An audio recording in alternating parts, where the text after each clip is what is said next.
ممبئی میں جمعے کی نماز میں امام صاحب نے اعلان کیا کہ بھائی یہ جو صحن ہے یہ صحن میں چھپر ڈالنا ہے. لوگ دھوپ میں نماز پڑھتے ہیں, 2 سے 2.5 لاکھ روپے خرچہ ہے.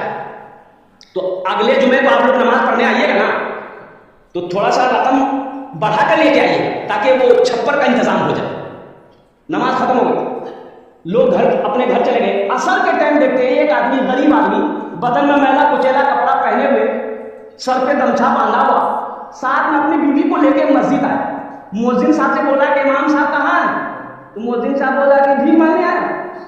بولا نہیں, ہم بھکاری نہیں ہیں, امام صاحب سے ملنا ہے. بولا نہیں, امام صاحب نہیں ملے گا کسی سے, سوئے ہوئے امام صاحب. تو یہ آدمی بولا کہ سنو, امام صاحب اعلان کیا تھا 2.5 لاکھ روپے چاہیے چھپر ڈالنے کے لیے, وہ ٹکا لے کے ہم آئے.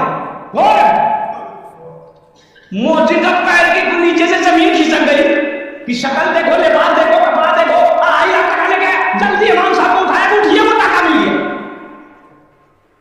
امام صاحب دروازہ کھولا, سلام دعا بھی بٹھایا. امام صاحب نے اس کی حلیہ کو دیکھ کے تعجب ہو کے بولے بھائی پیسہ تم لایا کہاں سے؟ بولا حضرت لایا کہاں سے, ہم اپنے گھر سے لایا. وہ آپ میری شکل میرے لباس کو دیکھ رہے ہیں نا حضرت, ہم امیر نہیں, ہم تو غریب ہیں.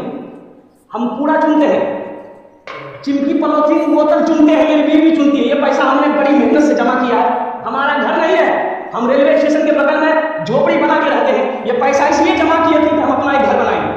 لیکن جمعے کی نماز آپ کے پیچھے پڑھتے ہیں, آپ نے جو اعلان کیا نا, ہم اپنی بیوی سے جا کے مشورہ کیے تو میری بیوی بولے کہ جس طریقے سے ہم لوگ رہ رہے ہیں 2-4-5 سال اور رہ لیں گے, لیکن لوگ نماز پڑھے, دھوپ میں نہ پڑھے, وہاں سایہ ہو, یہ پیسہ لے جا کر امام صاحب کو دے دو. اور سنو, امام صاحب بولا کہ نہیں بھائی یہ پیسہ تو ہم ایسے نہیں لے سکتے, ہم صدر کو بلائیں گے, سیکریٹری کو بلائیں گے, خزانچی کو بلائیں گے. پورے محلے والا جمع ہو گیا. تو محلے والوں نے کہا کہ بڑی شرم کی بات ہے, یہ غریب آدمی 2.5 لاکھ روپیہ اکیلے دے رہا, وہ بھی کوڑا چننے والا, ہم لوگ اتنا زمیندار ہے, کروڑ پتی ہے, بلڈنگ والا ہے, یہ تو شرم کی بات ہے. بولا بابو دیکھو تم چلے جاؤ, یہ پیسہ لے کے, یہ پیسہ تم رکھو, تم اپنا گھر بنانا. بولا کہ نہیں, ہم ارادہ کر لیے, پیسہ قبول کیجیے. بولا اچھا ٹھیک, بیٹھ. اب محلے والے آپس میں مشورہ چندہ کرنا شروع کر دیے. بھائی تم کتنا دے گا؟ بولا ہم 20. تم کتنا دے گا؟ ہم 30,000 دے گا. تم کتنا دے گا؟ ہم 25,000 دے گا. چندہ کرتے کرتے پورے محلے میں 5 لاکھ چندہ ہوا. اب امام صاحب نے کہا کہ تم کتنا دو گے مسجد میں؟ بولا ہم 2.5 لاکھ لائے ہیں. بولا کہ 2.5 لاکھ لاؤ. 2.5 لاکھ روپیہ اس کا لے لیا, اور یہ 5 لاکھ روپے جو چندہ ہوا اس کے حوالے کر دیا کہ تمہارا پیسہ ہم نے قبول کر لیا ہے, میرا پیسہ تم قبول کر لو, اس پیسے سے اپنا مکان بنا.